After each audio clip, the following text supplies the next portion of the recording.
Hello! I'm still streaming, everyone, on YouTube. I was sent 5 videos. 3 Hazbin Hotel videos and 2 Hell of a Boss videos. I'm very interested.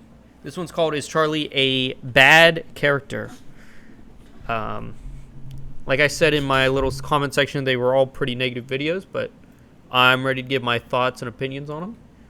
Charlie a bad character? Or, let me rephrase that. Is there a reason why so many Hazbin Hotel fans seem to gravitate towards other characters rather than the main character of the series? It's because Charlie is a whiny little twat that has childish problems. Like, she's super childish. Like, there's no other way to put it. She's written as a hateable character. And I feel like they can fix her, though. Because after being in the fandom for a little bit, I've started to notice that Charlie isn't as well liked as I thought she would. Because when I first started watching through the series, I thought that Charlie would be one of the most popular characters, but when I went into fandom spaces, I was surprised to find out that I was wrong. And although there are some people who do have Charlie as their favorite character, a lot of people don't. Now, I expected some Charlie disrespect, but the stuff that I've been seeing is kind. Thank you so much for the raid. B Gold and Sun 124. Have a good stream. Thanks, man. I really appreciate that. Really appreciate that. Thank you for the raid, dude. Kind of crazy. And I know what a lot of people are going to say. Well, obviously people are going to gravitate towards characters that they find more interesting, and with the cast of Hazbin being as expansive as it is, this just... Each character is super unique, right? Yeah. Beagle, like the sound of a chicken would make. LOL. Oh. Okay, I get it now.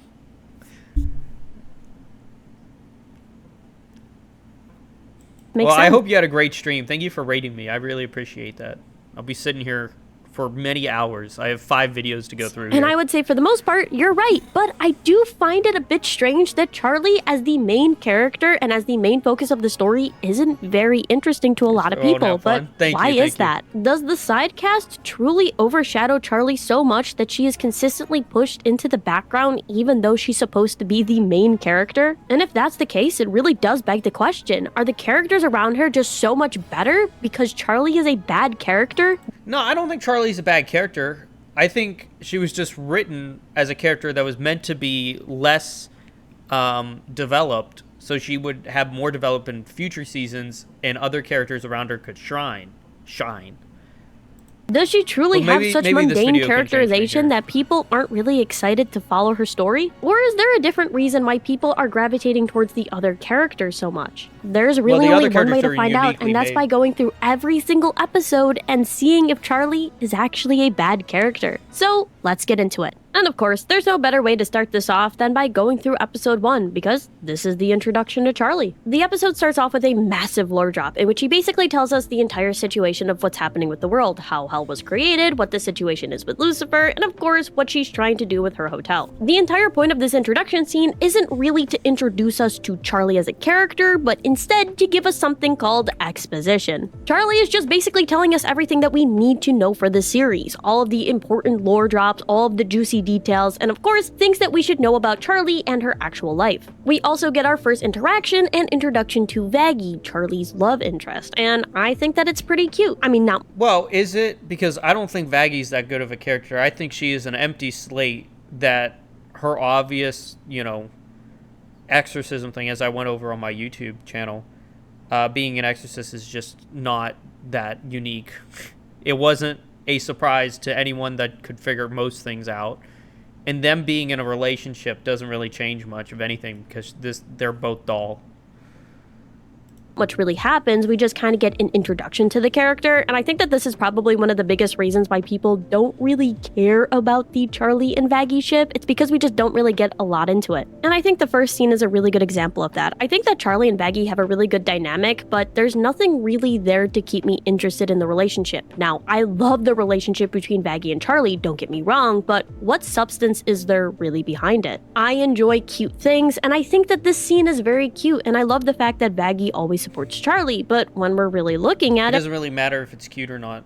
It wasn't very necessary. Now, I guess they skipped the pilot, so if you're skipping the pilot, it's somewhat necessary, right? But just because they didn't show how they became in a relationship. They didn't show it.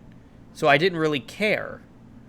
Without any insight on who these two people are, other than her little backstory we had, I had no feelings for this relationship in the slightest. This doesn't really tell us about the characters' relationships at all, other than the fact that they're in a relationship. And I think this sums up pretty nicely why this opening scene doesn't really grab you into the character of Charlie, because there's nothing really there. There's a lot of exposition, and it's a lot of building the world around her, but not really building Charlie as a character. So right off the bat, you're more interested in the world that is being built rather than the main character. And I think this also moves into the next scene. And especially in this episode, I think you guys are going to start to see the trend where Charlie is pushed to the background and other story elements are brought to the foreground. Because right after that huge exposition scene, we immediately get introduced to one of the best characters in the series, Alistair. Alistair is sassy, he's charismatic, he's funny, he's interesting, and he's mysterious. And you can tell right away that this character is introduced way better than Charlie was. We have an ad. Alistair was introduced way better. You are immediately taken in by Alistair, his entire aesthetic, but most importantly, his character, which I think is very important. And something Alistair was so uniquely designed that every time he appeared on the screen, you knew something great was going to happen. You just wanted to see more of him. Else that's very important to know during this scene is that the conversation is mostly between Alistair and Vaggie, and they immediately have a very interesting character dynamic. From this scene alone, we know that Alistair and Vaggie don't have a very good relationship. Alistair likes to push a lot of Vaggie's buttons, and she just gets inordinately mad at Alistair. And of course, again, Charlie is kind of just in the background. She's very passive during this scene, and a lot of the screen time is taken up by Vaggie and Alistair. Alistair's first scene isn't him dropping lore, it's just him being himself. It's him showing the best parts of his characteristics, and of course, having a really cool interaction with one of the other characters in the hotel. And that's why people are immediately drawn to him. As soon as he gets on screen, he eats up his screen time. He is the most interesting thing in the entire room. People are drawn to characters with cool aesthetics, who are an antagonist or an anti-hero, whatever you like to call them, and Alistair fills this position very nicely. During this conversation... And he's not an empty slate, right? Alistair is there because he's not an empty slate. He has a well-designed, he has a motive that's been developed, and his very presence is there for, we know why he's doing it, what he's trying to do. It doesn't have an empty feeling like these two balls here. Oh yeah, she's secretly an angel. Oh yeah, she's the princess of hell. Right. What else do you want to know? Hello? Excuse me? Oh, nothing? Okay. When you're looking at how Charlie reacts to a lot of stuff, she's more of a pacifist. She's very laid back, and she kind of lets other people take the spotlight. Because she has insecurities. And it just gets worse with the introduction of Angel Dust, because when Angel Dust is on screen, he is entertaining, he is funny, and right away he establishes his characteristics. After watching the whole show, Angel Dust was phenomenal. His story, his backstory, his very own abuse story, this is absolutely true. Dust, we get the introduction to Husk and Nifty. Both have their own quirky characteristics and are immediately present on screen. The thing that I'm trying to say is Charlie a surrogate for you? Are you the surrogate for Charlie? Like, are you going in Charlie's perspective? Is that what they're trying to accomplish here? Because I honestly can't fathom any other way to look at this other than they wrote a blank slate so you could relate. This entire scene is basically just to establish the other members of the hotel, so we have a pretty good grasp of the story going on. And from here, we immediately jump into a song number with Charlie, and this is where I think that people really start to lose Charlie as a character. Now, I think that the songs are a little bit controversial in Hazbin, because although people really enjoy the soundtrack, I think that some people think that the songs do interrupt the story somewhat. But when you're really looking at it, songs are a good way to get out a lot of the exposition, tell people what's going on, and it's an easy way to speed up the story. In an 8-episode series, it's kind of hard to get a lot of depth out of certain conversations and characters, and a lot of that stuff you need more time for, so song numbers are a good way in order to develop these characters. And when you look at it, if people really enjoy a song, they're probably going to start enjoying the character that sings the song too, right? Yeah, a lot of people see where I'm going with this. The first song that we get from Charlie sounds just like a Disney song, and I think that is one of the biggest issues with Charlie's song numbers, is the fact that people don't really like them. Now, I think a lot of people prematurely judged Happy Day and... Hey, I was one of those people when I did my reactions. I didn't really like them. But, in my fairness, I don't like this style of music in general. As when you went through my reactions, I liked a lot of the other ones, especially Loser Baby and Poison more. I just didn't like Charles' aesthetic and style of singing. Hell, I think that song is an absolute bop, and if you have not re-listened to that song, I would suggest doing so. But I think that the initial reaction to Happy Day in Hell, and also a lot of Charlie's song numbers for that matter, just didn't really hit with the audience, and this is a big issue because it does have a lot of characterization for Charlie. There are some characters who can get away with having a bad song, but they also have to have the character quirks and the humor in order for people to really like them. And when you're looking at Charlie, she's kind of a boring character right out the bat. There's nothing that's very interesting about her. She's an open book. There's nothing that you really need to look into with her character. And so in the first 2 episodes, we really are relying on these song numbers in order to get us more invested in this character. And the issue is that people don't really vibe with them. And this is one of the first major flaws with Charlie's characterization, is the fact that we really didn't get a lot of her character right off the bat. Her song number wasn't something that people necessarily vibed with, and because of that, we're more drawn to the other characters in the series. And before I move off of the song numbers, there's something that I have to bring up because I feel like this is the main reason why people dislike Charlie's songs. Why do they act like Charlie's singing is annoying in the show? Now, don't get me wrong. They somewhat did. They somewhat said, like, oh, her singing gets her in trouble. Oh, her singing ain't the best. Until you get to the carnivore land or whatever. And Alistair brings her up.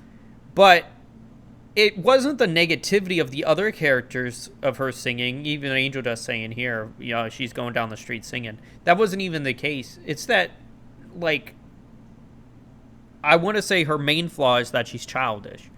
Now, I've gotten a lot of comments from my YouTube channel saying that, oh, she's childish because she was sheltered. Sure. But that's still not a good excuse for her to be this way. I think that the first joke that Vaggie says is funny, but I want you to think about it really quickly. One of the ways you're trying to develop your main character is through her first song number, and yet, right before she's able to sing it, we have the well completely poisoned by the other characters who think that she should not sing because she always does it. You are right away telling people that Charlie's singing is annoying. Why? Why would you do that to a character that hasn't even gotten a chance to show who she really is? Now, this isn't the first time that this has happened in media, where a character who has pretty good songs and is a pretty good singer is looked at as annoying, and therefore the audience... Oh, Bible Guy has just followed. Thank you, Bible Guy. Really appreciate that. We have an ad sees here. them as annoying. I'll be your friend. Thank you so much. But Love Happy that. Day in Hell is such a good example of this because throughout the entire song number, everybody seems like they are super annoyed that Charlie is singing. Re-listening to the song in the album right now? She's not wrong. Every person, every denizen of Pride was annoyed at her as she went through this. But again, that's, you know, sort of realism. I think most people would be pretty upset and very displeased with some person going around and singing to them while they're out on the street. Especially if they're in hell. Come on, they don't want this. Perfect. Really good, and I really enjoy it. Listening to the song right off the bat after just being introduced to the character, and this is the first song that I get in the series, why? I found myself just as annoyed with Charlie as everybody around her. But I've been talking about the song number too much, so let me just catch you back up on the story. Right. Charlie is going to meet Adam, one of the angels, in order to try to stop the extermination, which was a big plot point in the beginning. And Alistair and Vaggie are at the hotel, and they're trying to figure out how to make a commercial in order to advertise the hotel. Which, side note to this, this doesn't go anywhere. This plot point is completely useless. Now, it does a really good job at establishing the relationship between Alistair and Vaggie, something that I think is very important, but they don't even show the commercial after this. The entire commercial was completely useless and meaningless. I also think it's really interesting that... I believe I brought that up in the reaction. I thought the first episode of this was just worthless and meaningless in general.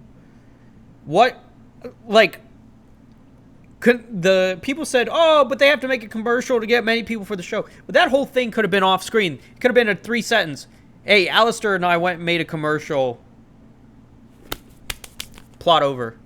Like, it didn't. I wanted to see more of the character development in the show. They never really delve into the fact that Vaggie is just as invested in the hotel as Charlie, and they kind of just always act like it's Charlie's idea. I don't know. I just feel like Vaggie's been shafted, but that's for another video. But that's Vaggie okay, because although Alistair and Vaggie's storyline is a little bit more interesting and funny, we finally get Charlie going to the Angel. She meets Adam, and she's going to finally say her piece. No. She's totally overshadowed again. Yes, the introduction of Adam is fantastic because Adam is a really good villain. But let's be honest, he completely demolishes Charlie in this scene. He acts like she's annoying, he doesn't listen to her, and again, he completely dismisses everything that she says. And this would be totally okay if we knew the type of person that Charlie was, but at this point in the story, what do we really know about her? She thinks that people can be redeemed, she wants to make a hotel in order for redemption, and she's a pretty passive person who likes to sing. Oh, and people find her really annoying. Oh, and people interrupt her, like, all the time. Alright, so what are these traits? Girl boss CEO. Okay, so she's relatable to women. Believes in redemption. That makes her a good person. Singing doormat. She's absolutely right. This is no character development. Annoying has no character development. These three are all negatives. So you have 2 somewhat positives and 3 negatives. No wonder she isn't like... So we see a defeated Charlie walk back to the hotel. She's trying to tell Vaggie what happened, but is immediately cut off. And then we kind of get the ending sequence where we know that the extermination has been moved up. Finally done with episode 1, let's go sum up what exactly we learned about Charlie. We learned that Charlie is one of the least interesting people in the entire cast so far. I just think that this first episode isn't a really good introduction to Charlie's character, and unfortunately, it just had to be that way. All of the other characters needed to get introduced, we needed to get introduced to Adam, and also, I think that Charlie just couldn't really be the main focus in this episode, other than her song number, in which everybody said that she was annoying. Charlie gives off some major camp counselor vibes in this episode, but there's not really too much substance to her. We know what she wants to have and what her end goal is, but we don't really know why. We don't really know what type of character she is. Does she get upset? Does she get angry? We saw that she got a little annoyed, but she seems like she brushes that off pretty easily. She's a very passive person. But we don't know why she's a passive person. She's just not very interesting. I do think that this is going to lead to some... I don't think this is Charlie's fault. I don't think any character in the show was well developed from their past. Like, they didn't do flashbacks. And I think the show really could have been greatly exemplified if they decided to use flashbacks. Because there's so much lore and explanation that could have went on, and they just decided not to.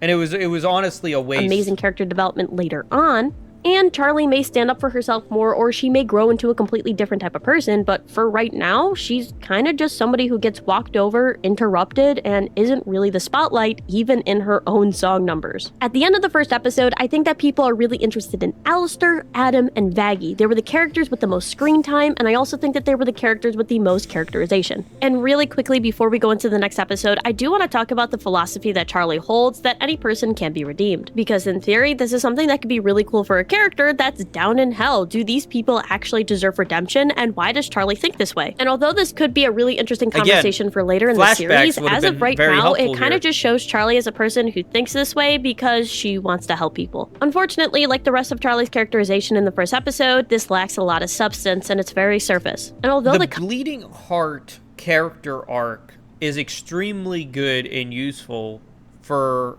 your main characters, and she has that. That's what they tried to do. They just did it poorly.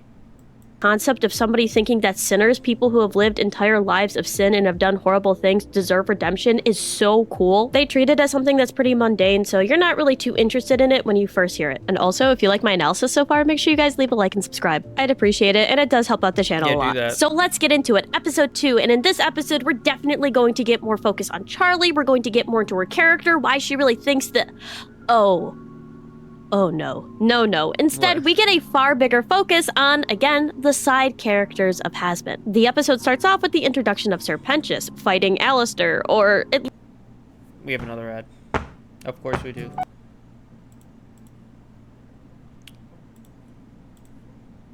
Bro is not doing too well. Of course, Alistair ends up beating him, his coat ends up getting ripped, and Serpentius is blasted off like Team Rocket. Alistair ends up leaving to get his coat tailored, even though his coat is already ripped. I never really understood this. And then we get introduced to the V's. It's because Alistair is narcissistic. Any person with a narcissistic trait such as Alistair would go get a tailor immediately after a stunt like that because it's not perfect anymore.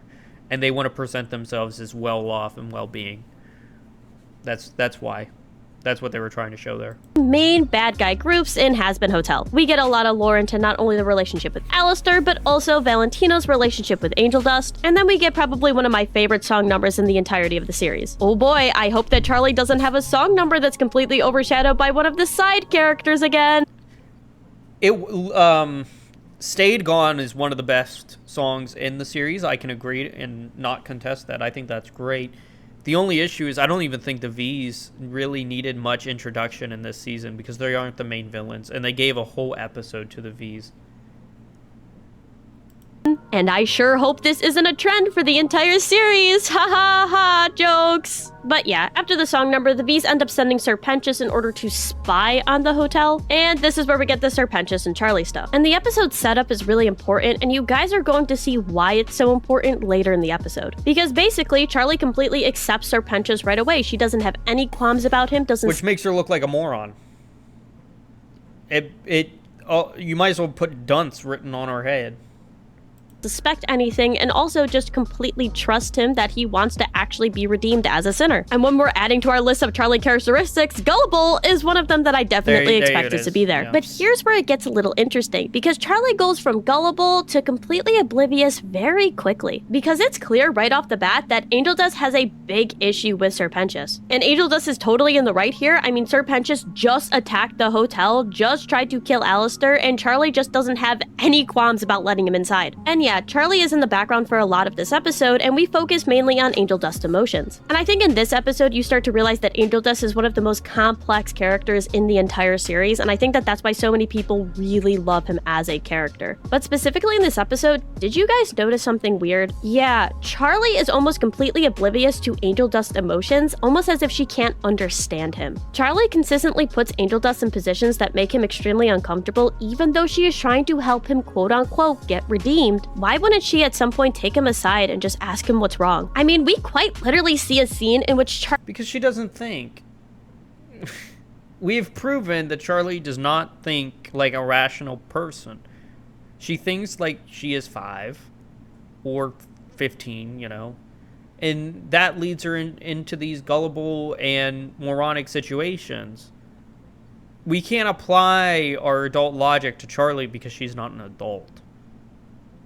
Charlie writes Angel Dust as the villain, and Angel just walks off as if he doesn't want to be a part of it anymore, and Charlie just doesn't care. Now, I understand these scenes, they're supposed to be played off as comedy, but when you're really looking at Charlie here, isn't she being a little too oblivious? And you know what truly grinded my gears this episode is the fact that Charlie sings this entire song about apologizing and truly meaning it, and yet never had a conversation with Angel Dust in which she kind of apologized for a lot of her actions. And I'm not being nitpicky here, this is something that is brought up in another episode in the series. And Charlie having this lack of empathy or emotional intelligence is something that's really prominent in the entire series. Do not misunderstand me. I'm not saying that she doesn't sympathize with a lot of her subjects, because very clearly she wants to help people. And it's also very clear in this episode that she has good intentions for Serpentius and for Angel Dust. But despite her good intentions, her actions leave a lot to be desired. I cannot be the only one that thinks that Charlie in this episode should have actually had a conversation with Angel Dust, instead of thinking that everything was okay and then just accepting Serpentius's apology. I mean, even when Angel Dust figured out that Serpentius was a traitor, they had clearly gotten into a fight, and Charlie didn't even thank Angel Dust. Charlie really got on my nerves this episode, but maybe that's just me. Episode 2 didn't really focus too much on Charlie, but it did add something interesting to her character. Good or bad, that is yet to be decided.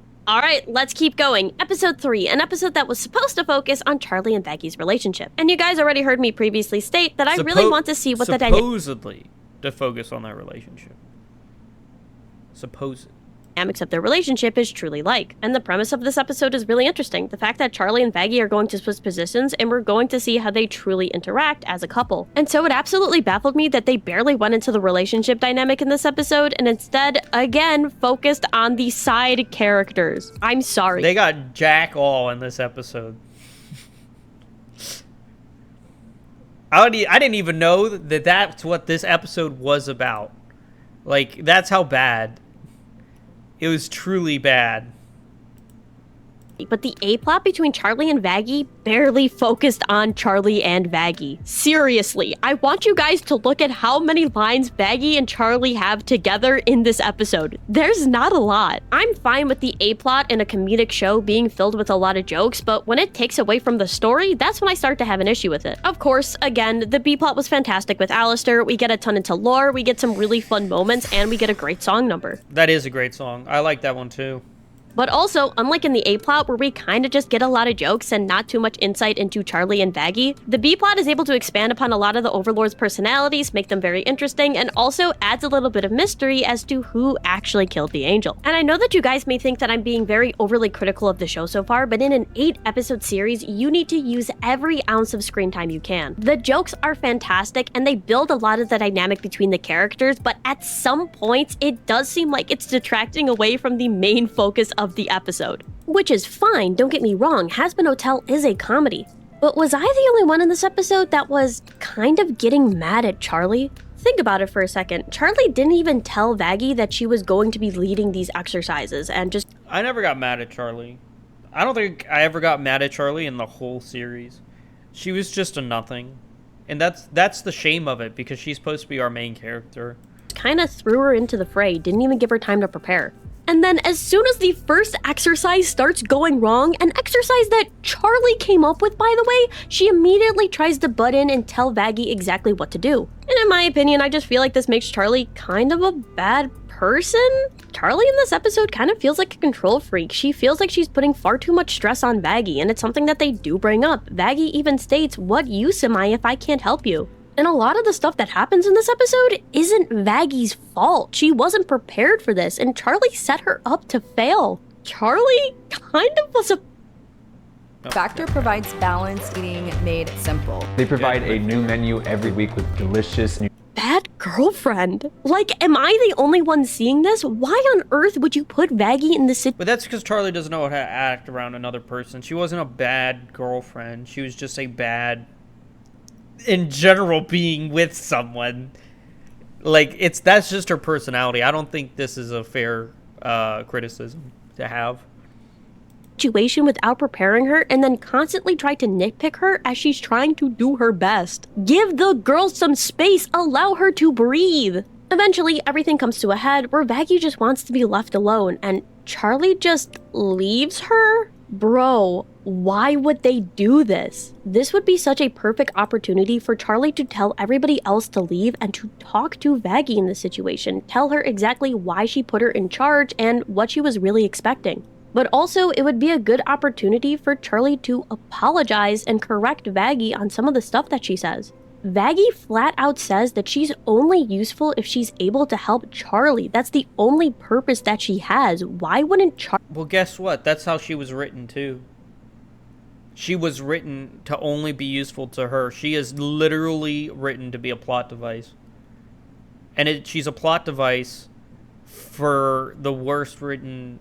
I wouldn't say worst written, just the most non-existing character there is. That means Vaggie, by extent, is nothing. Charlie correct her on this. Like, bro, that's somebody that you're supposed to care about. It's somebody who's been helping you and supporting you this entire time. And in this episode, it kind of makes Charlie look like a bad person to the fact that she has been consistently pushing all of her values on Vaggie and wanting her to be perfect right off the bat. She puts so much stress on somebody that she supposedly loves only to have them break down at some point and then can't even stay to correct her mistake. We end up getting a really good song number between Carmilla Carmine and Vaggie, and I think that it's really good for Vaggie's character development because she basically says that she's doing all of this because she truly loves Charlie and she wants to protect her. And at the end of the episode, there's a kind of apology, I guess. Charlie does apologize, but I feel like Charlie doesn't apologize for the right things. Because very similarly to episode 2, Charlie in this episode has like 0 emotional intelligence. And I feel like a bigger part of this episode should have been dedicated to Charlie and Vaggie really talking out what they mean to each other and what the relationship actually entails. Because instead, it seems like Vaggie is just completely okay being Charlie's punching bag for the time being, and Charlie gets to have her way. And so episode 3 cemented that Charlie is emotionally immature. She doesn't really know how to handle certain situations, and although she means well, she doesn't really know how to express that or really express her feelings. And honestly, I really like that about her character. I know that a lot of people thought that this was going to be completely negative, but I feel like Charlie being a person that is trying to do well and yet consistently makes people feel bad is so interesting to me. Charlie has a really hard time not only understanding other people's emotions, but processing her own emotions.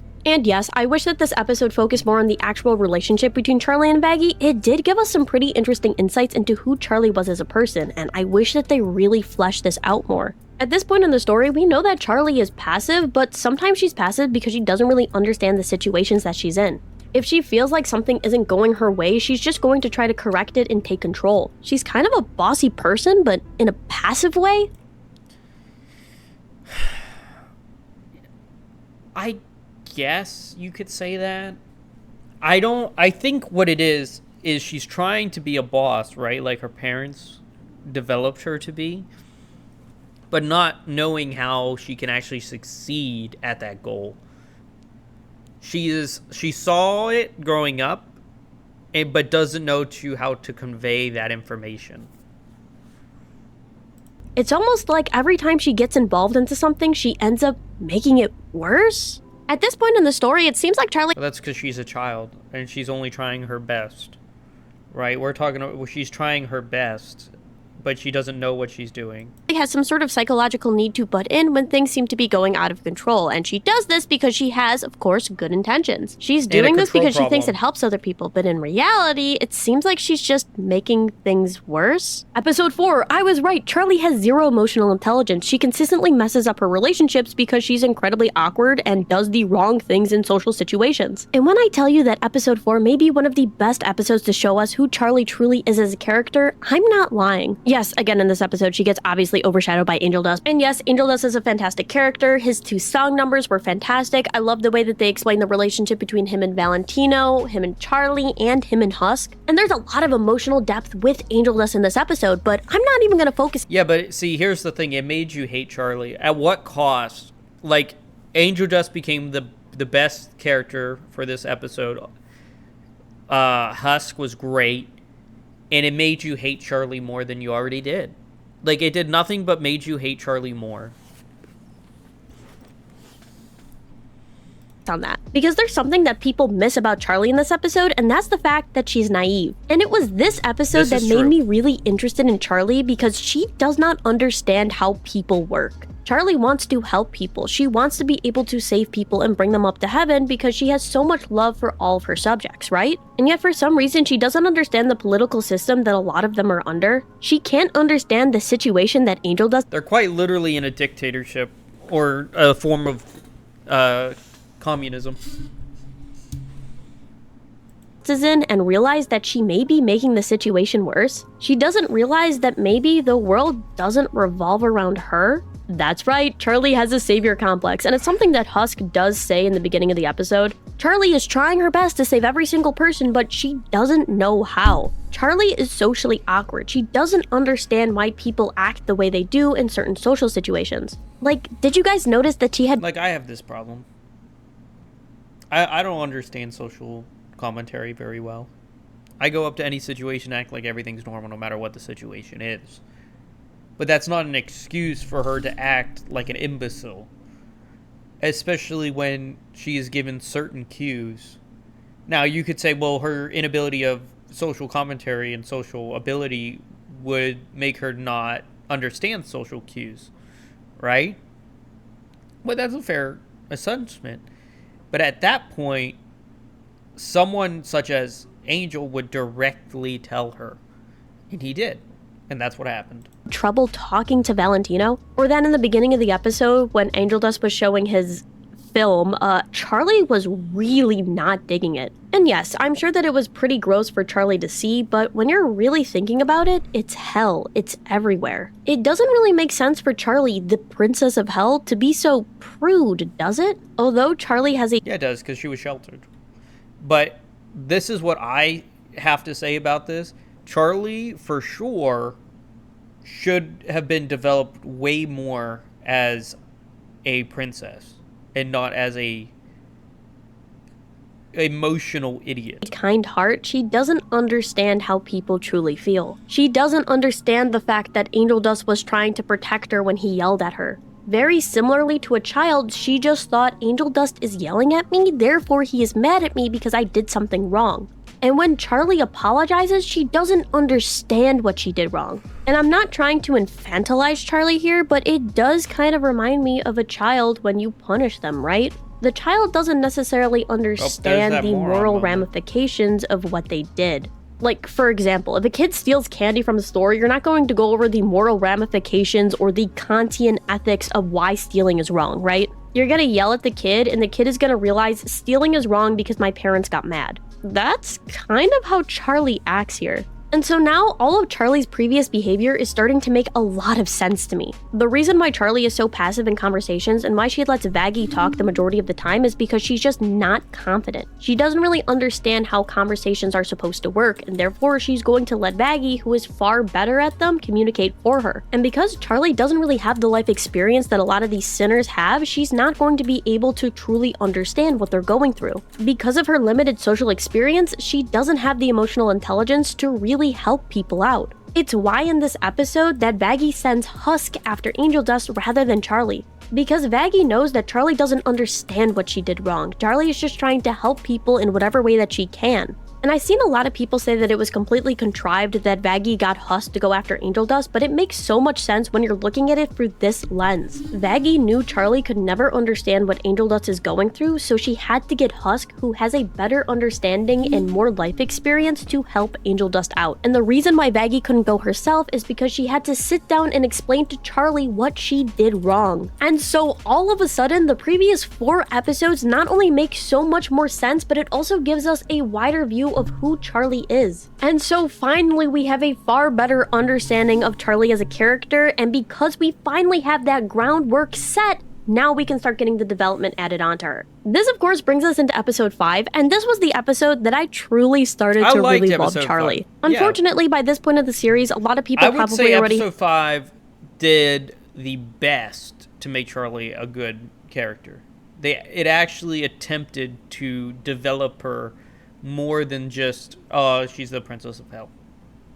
Have their top 5 favorite characters set, and I think this is one of the reasons why Charlie really isn't people's favorites, because it was episode 5 in which Charlie started to truly develop. For starters, I love the fact that Lucifer and Charlie are paralleled so nicely in this episode. It really does go to show that Charlie looks up to her father, and that's one of the reasons why she is constantly trying to redeem people. I love the fact that Lucifer was the one who put into her head that sinners could be redeemed, and it's something that Charlie held with her throughout her entire life. And it is so interesting that Lucifer, who originally had the same dream as Charlie, became a jaded person because he experienced the realities of what hell truly entails. Whereas Charlie had been sheltered her entire life, she was not subject to the realities of what hell is, and therefore she held on to her dad's dream. And I think that in this episode, we truly understand why Charlie should really have wings. It doesn't make sense to me that she doesn't have any wings. I don't get it. But also, this woman saying her commentary here is completely right. Yeah, she did live up to her dad's dream and wanted to make it a reality, but she was sheltered. But I don't think they made her any less than below a normal person. So steadfast in her beliefs, and it's because she is genuinely trying to complete the dream that her dad once had. Very similarly to Lucifer, Charlie doesn't really think of the consequences of her actions. We see this throughout the entire series. Well, she'll do things with good intentions, but she doesn't really think about the bad things she doesn't have to worry about consequences. It's the same thing in the beginning of the series. Lucifer gave Eve the apple, but didn't realize that this would lead to evil seeping into the world. And I love the fact that Charlie's steadfast beliefs can cloud her judgment, and it's one of the reasons why she messes up a lot. It's also why she can come off as a bit annoying at times, because she's constantly trying to tell people what's good and what they should do. But I think in this episode, it cemented that Charlie is genuinely coming from a good place. She just wants to help her dad achieve the dream that he once had.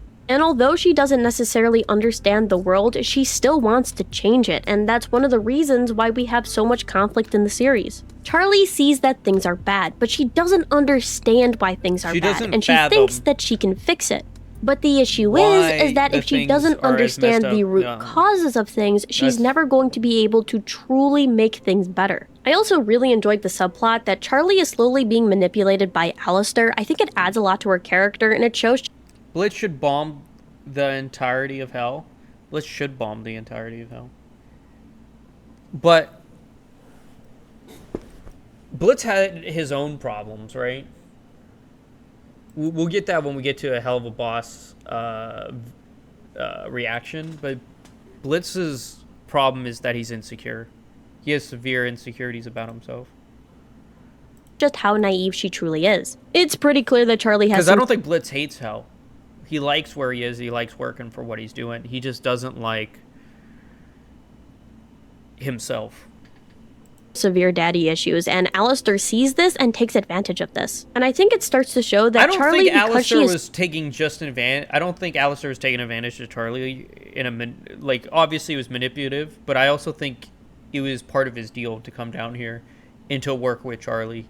Because I think he, one, was told to, and two, was looking for a way to break his chain, as he said in part of the episode with Husk. So naive can be easily corrupted and swayed. Another really cool facet to her character because it shows that she's flawed, just like everybody else. And although she tries to have this air of perfection and that she is somebody who can help others, she really needs to start looking inward and mature. So overall, I think that this is a really good episode to not only develop Charlie and Alistair's relationship, Charlie and Lucifer's relationship, but also Charlie as a person and why she is so steadfast in her beliefs. Okay, at the end of episode 5, Lucifer ends up giving in to Charlie, and Charlie and Vaggie are going to go to heaven. I know I've been slacking with the recaps, but I think that it's important to recap these specific scenes. Because at the beginning of episode 6, we see that Charlie and Vaggie are getting ready, and we get a really good look at their dynamic. Vaggie is a total pushover, she'll give in to anything that Charlie says, and it makes a lot of sense given her character. Again, it's a very cute scene, but... Let's see, let's watch this.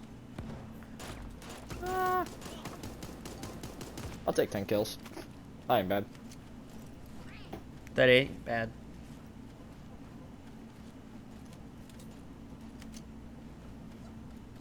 Ten kills, probably 7 of them bot kills. Oh, don't limit yourself like that. You don't know that there's 7 bot kills. But there's something that's very important here, and it's the fact that Charlie does rely on Vaggie. Because when you think about it, Charlie could go to heaven by herself, but she ends up taking Vaggie. Why? Because she genuinely wants her there. Vaggie is her support, and if she's going to do something, she would rather do it. I do know what all the bot names are. Really? You have them memorized? That's crazy. Man. Is that the Resident Evil 2 remake or Resident Evil 2 regular that you were playing?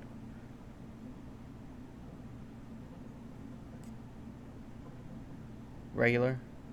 Okay. The only Resident Evil I haven't played was Resident Evil 3.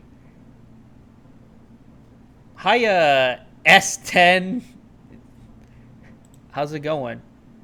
I follow you. I do follow you. Let's give you a shout out as well. While we're here and pause on this video, I'm gonna call you S10 because I don't want to say you're. I don't want. Oh, you're not on my list yet because you just showed up.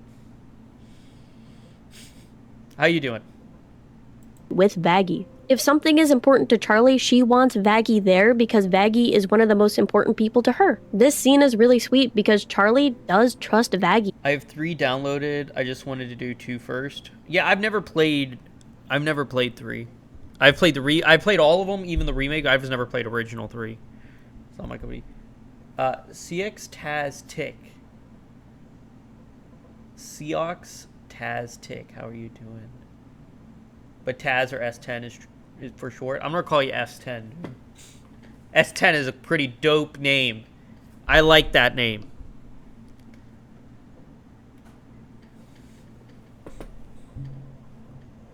Native American, Seox tribe. Oh, I would not put 2 and 2 together. I don't know many Native American tribes. with a lot. If there's something important in Charlie's life, she wants Vaggie there as well. Vaggie is her support. She's her rock. And without her, Charlie couldn't do it. Yeah, but Vaggie's a nothing character still. What she's saying is she is literally a crutch to Charlie. So, quite literally what she said, a rock to Charlie, right? There is no in-between here. This is why Vaggie has become my least favorite character in the whole show. For sure. Alright, here we are. Finally popped up. We watch this. Oh, Jesus, loud. 6th place! S10, what are you doing?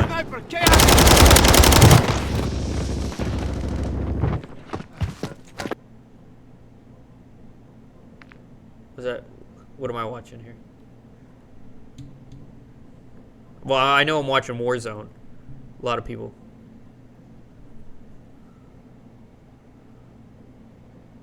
Is that the clip?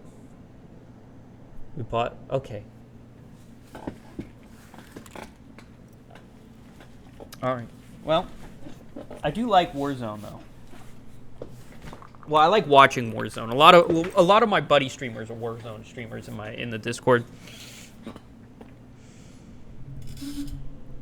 I need to update my exclamation point Discord because I'm not in any. I sit in one of them right now. I should do that eventually.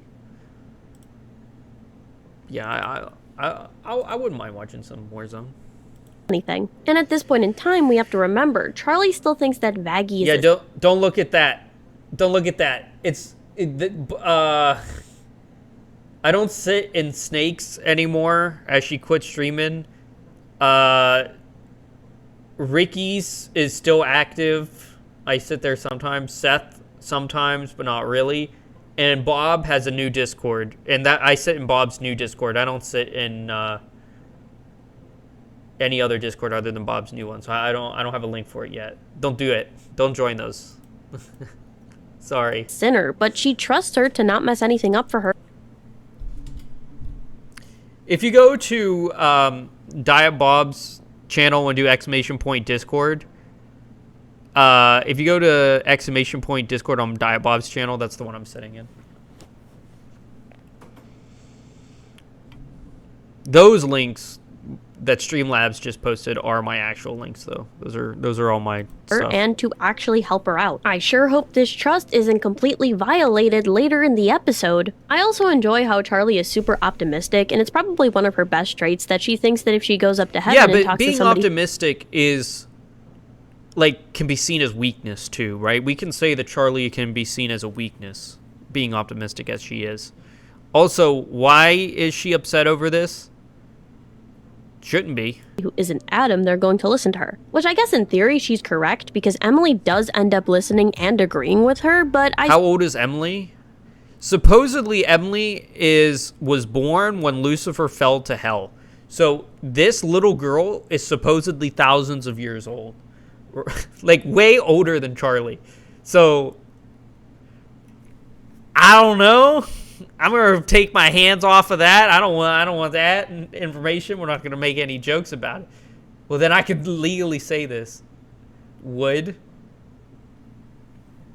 you should join the Not Safe for Work channel. Still find it strange that Charlie didn't think that maybe Adam was... Yay. Oh man, I gotta update my Discord because I need to put Bob's new one as the one I sit in all the time. Because I have a place called Don's Den. I sit in VC all day. Literally while I'm streaming, I'm in his VC. And there's a Not Safe for Work channel and everything. I need to update it. I don't have the link for it right now. I don't know, the product of the system that she's trying to fight against, and that people have probably signed off on what he's doing. But that's beside the point, because Charlie goes up to heaven and she has an absolutely fantastic time. She broadens her horizons, but of course she's still kind of naive to what's to come. Charlie ends up leaving with Emily to go to a petting zoo, and that emote is now on YouTube. I'm probably gonna have to edit that out. Because all of the reactions go on YouTube. We're going to have to edit that off the screen. Woo, thanks. We get a really interesting interaction between Adam and Baggy, in which we not only find out that Baggy is an angel, shocker I know, but also that she was one of the exterminators that just so happened to be kicked out of heaven and run into Charlie, in which they have... I literally called Baggy being a exorcist in the pilot, in the reactions. Like, everyone in the comments are like, how did you figure out? It's because it's obvious. She had one eye and was cut. And she has the same color scheme and uses an angelic spear. It was the most obvious thing written in the whole show. Idiot chemistry. Jesus, Charlie, calm down, you horn dog. Baggy gives like the faintest smile as she's on the ground suffering in pain, and Charlie's like, this is strange. This is very strange. They just immediately fall in love in like 20 seconds. There really needed to be more flashbacks in the show. God damn, that is one sexy sinner. All jokes aside, there was definitely an immediate connection with both of them, which is cute. It's literally It's not cute. It's not, because it's not realistic. That's not how life works. Disney princess, love at first sight. Also, Adam is just completely iconic in this scene. It has nothing to do with Charlie. He's just so cool. But finally, we get to the trial, and we see that Charlie is just totally unprepared for what's to come. Again, something that is completely within her character. She doesn't really understand how things work, and she doesn't really understand how to get her point across too well. You can tell without Baggy basically That is, why do the angels look so evil? Well, see, here's the thing. I think you're coming from Twitch, but I gave this explanation on my YouTube channel where I go through all the theology of this show. But the angels don't look evil. They're wearing masks of literal what exorcists wore in the Middle Ages. Those masks, that's what they were known for. So they believed wearing those types of masks would make them not breathe in demons. Now they're a little bit demonic-fied for the show. Yeah, the faces. That is what they used to do. Like, priests would put masks on to perform exorcisms. So it was a reference. They just demonized them to make them look more evil for the show. But yeah, good question. Holding her throughout this conversation that Charlie is struggling. And eventually, like how we all expected, the angels don't end up giving in to Charlie's demands. Everybody except for Emily, who... Though the whole reason I started reviewing the show here on Twitch and on YouTube, because I did theology for a long time. So I plan to go through a lot of angelic and demon shows to give my opinions on them. Ends up agreeing with Charlie because she's a direct parallel to her. And of course, we get probably one of my favorite song numbers in the entire show, but there is something very interesting to note here. This is one of the first times that Charlie does not listen to Baggy. Baggy tells Charlie to keep a cool head and to calm down, and Charlie does not listen to her. And why? Why does Charlie not listen to Baggy in this situation? Because her father's coming out because she's pissed. I think this is good characterization. She knows that she can concede, and she has conviction for it. And that's great. That's wonderful. That's what we want from her character development. This was good. Other situation we've gotten in the series so far, Charlie has just given into Baggy and whatever she says. And it's simply because Charlie is super upset because she finally understands how the world works. She understands that regardless of what she shows, regardless of how much evidence that she has to support her claims, people will not listen. And it's one of the reasons why when her and Emily get up and they're saying that if hell is forever, then heaven is a lie, is because she's finally understanding that heaven will never listen to her. Because some people, regardless of what she shows them, will just never change their mind. And this is so important because Charlie's... Yeah, but see, it changed the little girl's mind because the little girl's replaced Lucifer. She hasn't been around that while. So we're talking about like boomer angels versus Gen Z angels here. That's the great divide that we're looking at. Like, to put it on a relatable term. I like the Pokemon community game. Most people don't even know about PokeInfobot, but I think it's pretty cool that it tells you about it. I only ever look when it says Tier A. Entire worldview has just been shattered because the entire time she thought that if she went up to heaven and pleaded her case and showed evidence that they would listen, that she could just be very passive about things and that people would understand her side. But that didn't happen. Instead, they basically just dismissed everything that she's been working towards. Her entire dream was shattered in an instant. And so, rightfully so, Charlie is pissed. And yeah, she has every right to be pissed. They were lied to and everything. Also, how did Charlie not figure out about that? I have no idea. Hey, you caught it. Oh, by the way, Prayson, if you do exclamation point commands, you can see all the things you can do, because there's actually a lot of commands you can do. To make matters worse, right after her dream was crushed, right after her entire worldview was shattered, she finds out that the person that she trusted the most was lying to her for 3 years. And Charlie breaks down because she doesn't know how to handle all of this information. God, this episode was so good. It's 3. And then that doesn't include Streamlabs, and also has a set of commands you can do too. And most of them are unique. They're not all the same either.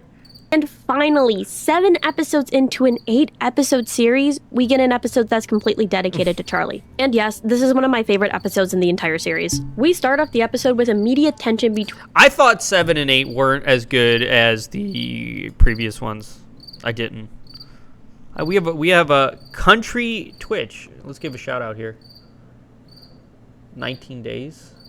Thank you. I really appreciate that. Country, you don't have any clips? Nope. Well, thank you for watching, Country. I really appreciate that. Between Vaggie and Charlie, as everybody is finding out that Vaggie is a fallen angel. Quick side note, yes, Vaggie is a fallen angel. She was cast down to hell by people who are in... Vaggie was not a fallen angel.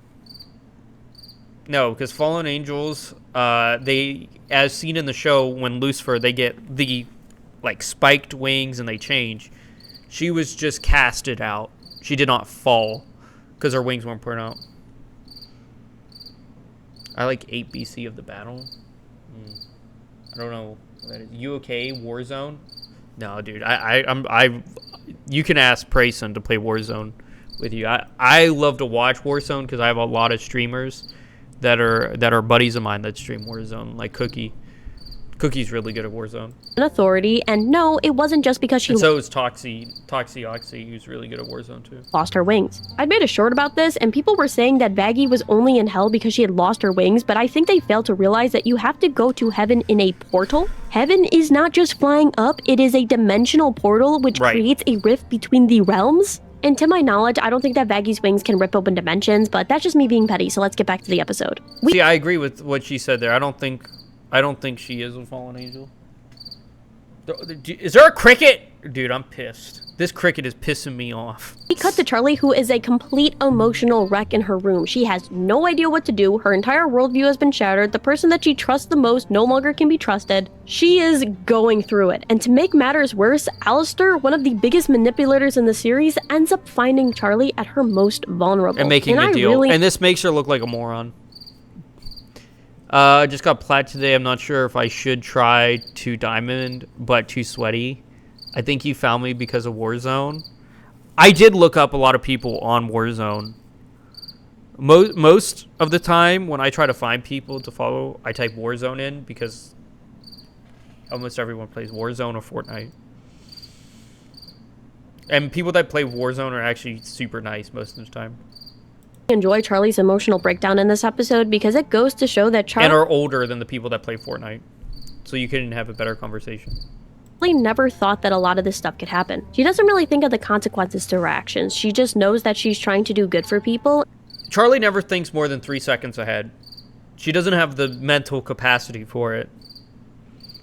And she thinks that that's enough. But I think that Charlie is slowly realizing that just because you have good intentions doesn't necessarily mean that your actions are necessarily going to end exactly, up being Alistair good. really I also is. think that Charlie matures a lot in this episode. Because during the conversation with Alistair, she flat out tells him that she wants to be able to defend herself against the angels. And episode 1 Charlie isn't going to do that. In episode 1, Charlie is thinking that she can talk it out with the angels rather than resorting to violence. And episode 1 Charlie is going to be a lot more passive than in episode 7 Charlie, who was thinking about the best way to save her. Plus, there's time management. They were given 6 months. I'm glad you popped in my stream and followed. That's so awesome because it's my first time streaming, so I still get the hang of things like the mods. Hey, no problem, man. You know, it's that, like... I've been streaming for quite some time now, and I had a bit of a hiatus on streaming with work and such. But I always every day I open like certain tags and just go and check people out. And then anything that shows up on StreamCord, if you know what that is, I check them out as well. Friends, because this is Charlie's lowest point. She's not even caring about her dream or redemption. She's caring about how to save the people she loves. And this is one of the reasons why Alistair is so easily able to genuinely like growing a community where I can sit here. See, I was playing video games, but I learned that video games stop me from talking. And my greatest aspect is talking and reading chat and discussing things with people. And that's what I like to do. So I got to, like, all the videos you're watching here, these were all sent to me by either Twitter posts, DMs over Twitch, comments on YouTube, anything like that, or where these videos are sent to me. And that's a good way to get to know people, because I can pause and talk to people, I can discuss the video, and people send me videos to watch. Manipulate her. I love how Alistair understands that the biggest weakness of Charlie is Vaggie and vice versa. That's how Alistair was able to make the deal with Vaggie in the beginning, and with Charlie it was the same thing. Charlie was a complete emotional wreck, yes because her worldview and dream were kind of crushed, but also because the person she loved the most lied to her. Because when you think about it, she pretty quickly got over the fact that the angels were coming down to exterminate the hotel first, and that her entire worldview was kind of shattered. She had pretty much accepted both of those realities as soon as Alistair was able to give her a solution. This also shows how dependent Charlie is as a person and how easy it is to manipulate her, and why Vaggie is such an important character for Charlie. And you can tell how dependent Charlie has become on Vaggie because it was the if you're modding your stream, definitely use WiseBot. Out of all of the ones you have, that's the one I would recommend. It takes I had a problem with bots for a long time, and WiseBot really cleaned them out and such. It really helps. It does. Only thing she could talk about or think about for the entire episode. Although Charlie is pretty naive, she's able to adapt pretty quickly to things. If she makes a mistake, she'll apologize. If she has a problem, she'll find a solution. But with this Vaggie situation, it seems like her emotions quite literally... Critsful, thank you for popping in. Let's give you a shout out here. Yes, I do have a button that tells me everyone in the stream. I know you're not chatting, but thank you for popping in. Really appreciate that.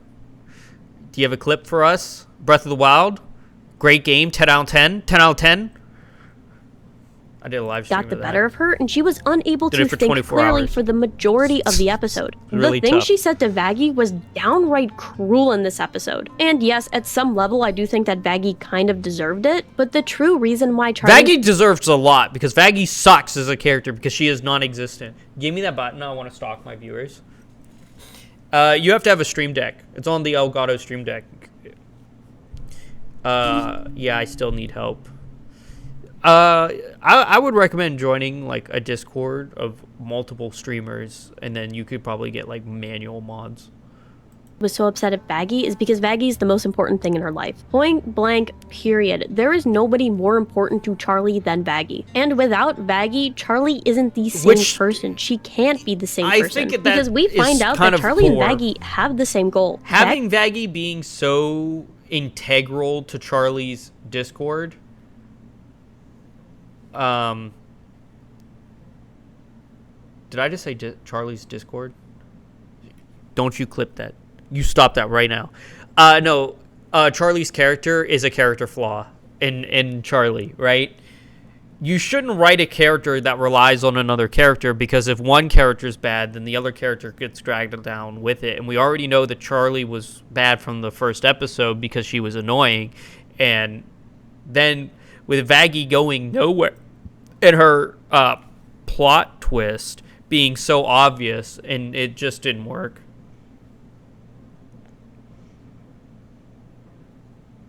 I've been asked so helping. Thank you so much. No problem. Vaggie didn't want to be a part of the extermination anymore, and because of that, she was cast out of heaven. And when she did that, she probably didn't think that there was any way to truly stop it. She just knew what she was doing was wrong.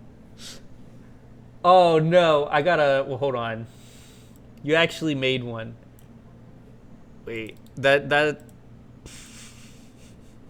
Stop.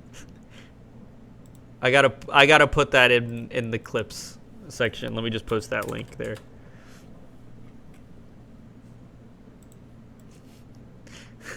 That's funny. Oh, but here comes Charlie, somebody who not only has a solution, but is able to help her dream become a reality. To Vaggie, Charlie was the person who offered a solution to... What was Charlie's life before Vaggie?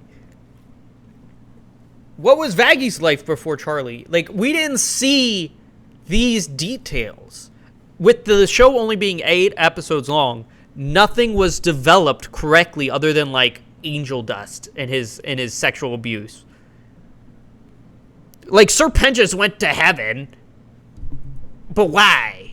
When did we see him ever do that? Something that she truly cared about. And because of that, that's why Vaggie is so into supporting Charlie's dream. Because at the end of the day, they both have the same dream. They both want to help the people of Hell because they don't think that the extermination is right. And it's why Charlie so easily gives up on the entire idea of redemption. Because without Vaggie, she doesn't care about it. And we see it in the episode. Charlie isn't as optimistic. She's completely off of her game. She doesn't really know how to speak. And it's almost like she lacks confidence in herself because without Vaggie, does the dream really even matter? Fortunately for us, Best Girl Rosie is able to snap Charlie out of this. Now listen, I've been yapping so much. Best Girl Rosie's debatable. Rosie was seen at the Overlord conference, said nothing except freak someone out with a smile, and then was like, I'm gonna help Charlie because I think I want something from this video about Charlie's emotional literally immaturity, but it really does come to the front in this scene, where after Charlie has an emotional outburst, Rosie brings her into a private room and asks her, yo, what's up? And when Charlie says that it's relationship problems, Rosie just basically goes through and asks, what is Charlie truly feeling? And Charlie starts answering these questions and starts getting shocked at what she's actually feeling. Like, Charlie says something and she's like,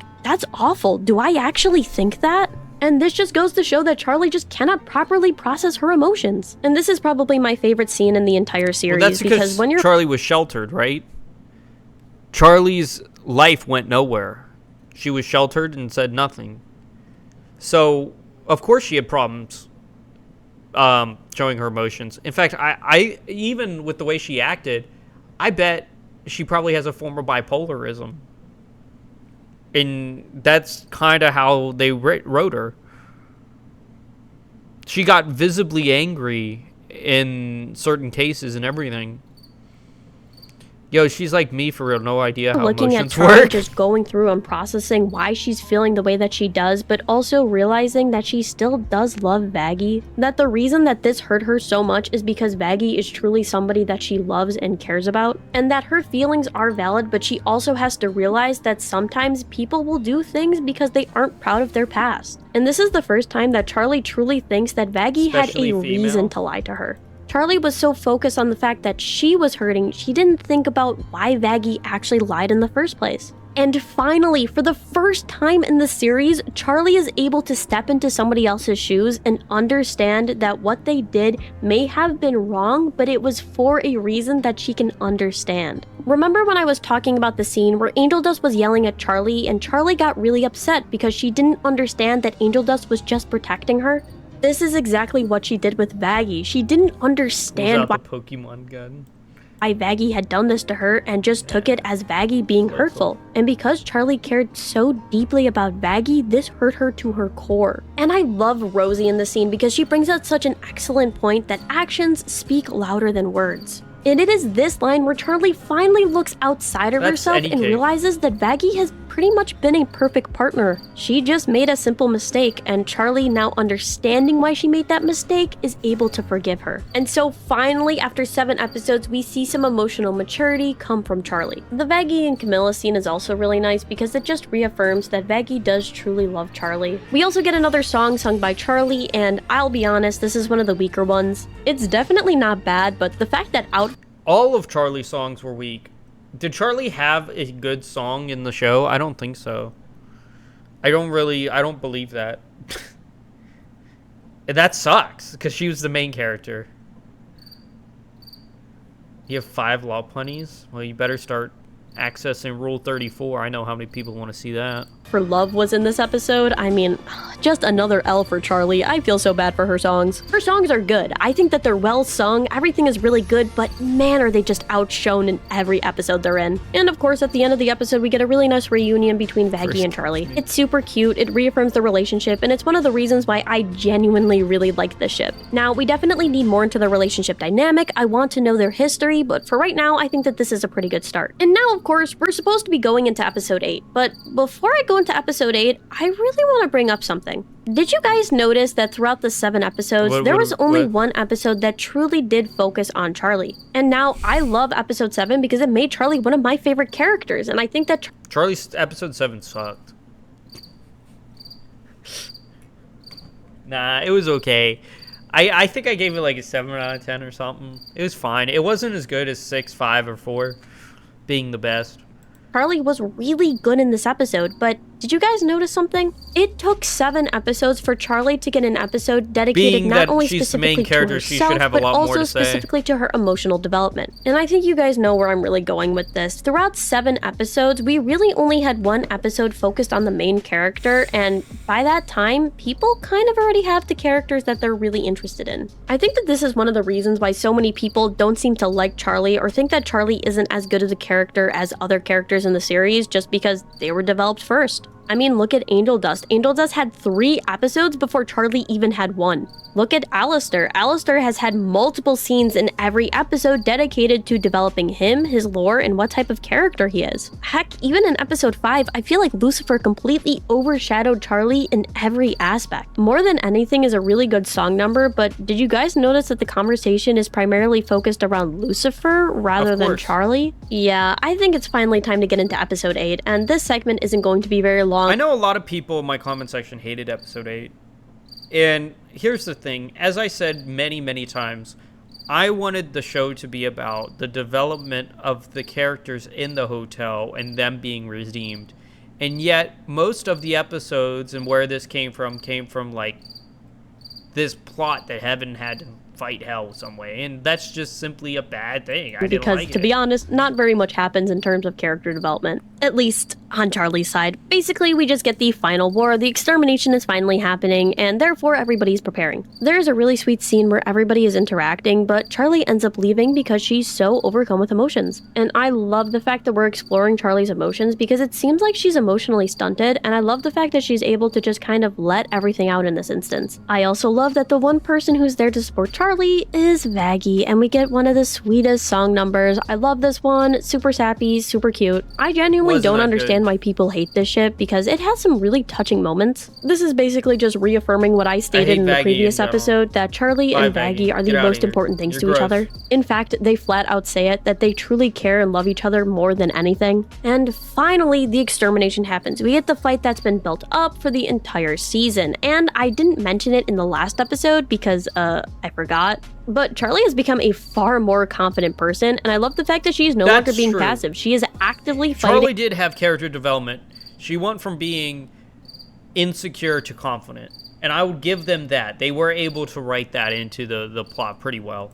And leading people. I think the song number Ready for This really leads nicely into this episode because we see that Charlie is ready. She is finally taking command as she should as the Princess of Hell. Unfortunately, it's not enough, and Sir Pentious ends up sacrificing himself, totally in vain by the way. I mean, this was just disrespectful. Charlie then has an anime power-up and ends up trying to fight Adam, in which she totally fails at. I mean, she gets absolutely wrecked by him. Fortunately for Charlie, her daddy is the devil, and he comes and saves her at the last possible minute. They end up defeating Adam, the extermination is over, Hakuna Matata. Except not really, because Charlie is still incredibly upset that she lost her friends. And she has a right to do so. She's literally saying that she caused all of this suffering and pain. And although she kinda said it in the last episode, in this episode she flat out states that she really didn't prepare for a lot of this, she didn't think of the consequences, and maybe she was wrong. Maybe she can't save people. But of course, because she had been supporting people throughout the entire series, because she was such a fantastic friend, and because she had been maturing along the way with everybody else, all of the other characters come to support her. Everybody sees the growth that Charlie has and now wants to support her dream.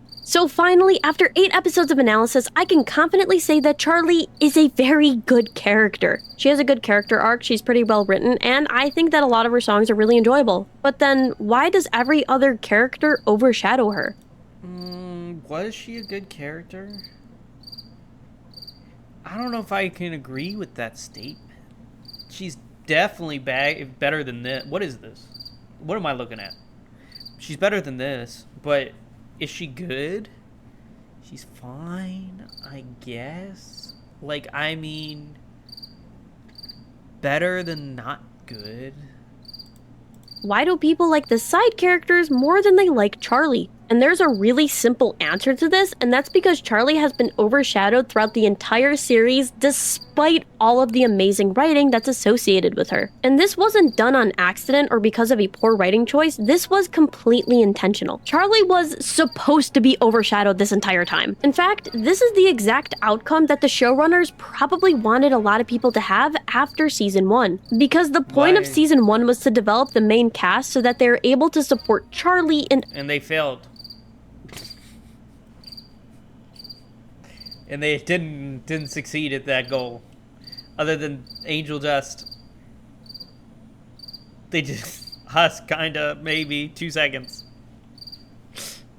Upcoming seasons. Now listen, this is going to get really heavy into theory territory, but I want you guys to hear me out because it makes perfect sense. Charlie is a catalyst for every other character to end up developing. Now, she doesn't have a direct hand in the development of certain characters, but she starts the motion to it. And this is proven in the show because without Charlie, a lot of these characters wouldn't even have thought to change their lives. And now, all of these characters that have had these wild character arcs are completed characters going into season 2. That doesn't necessarily mean that their plot points have ended. No, we still have the plot point with Angel and Val, with Husk and Alistair, and with Alistair and whoever he made the deal with, right? But here's the thing, all of those plot points can be woven into the main story and will eventually lead back to Charlie. In order to have a focus on Charlie so that Charlie can go through some emotional trauma in the next seasons, you needed to establish the base characters so that they're able to support her throughout her journey.